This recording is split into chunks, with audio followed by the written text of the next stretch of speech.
வணக்கம். செய்யுள் இயற்றுவதற்குரிய இலக்கணம் யாப்பு. யாப்பின் உறுப்புகள் மொத்தம் 6. எழுத்து, அசை, சீர், தலை, அடி, தொடை. இந்த எழுத்து 3ஆக வகைப்படுத்தப்படுகிறது. குறில், நெடில், ஒற்று. அசை, நேரசை, நிறையசை என 2ஆக வகைப்படுத்தப்படுகிறது. சீர், ஓரசைச்சீர், ஈரசைச்சீர், மூவசைச்சீர் மற்றும் 4 அசைச்சீர்களாக வகைப்படுத்தப்படுகிறது. தலை 7 வகைப்படும். நேரொன்று ஆசிரியத்தலை, நிறையொன்று ஆசிரியத்தலை, இயற்சீர் வெண்டலை, வெண்சீர் வெண்டலை, ஒன்றிய வஞ்சித்தலை, ஒன்றாத வஞ்சித்தலை, கலித்தலை.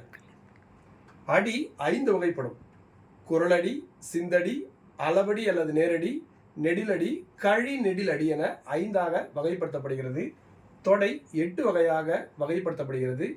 மோனை தொடை, எதுகை தொடை, ஏய்வு தொடை, முரண்தொடை, அளபடை தொடை, அந்தாதி தொடை, இரட்டை தொடை, செந்தொடை என 8ஆக வகைப்படுத்தப்படுகிறது. நன்றி.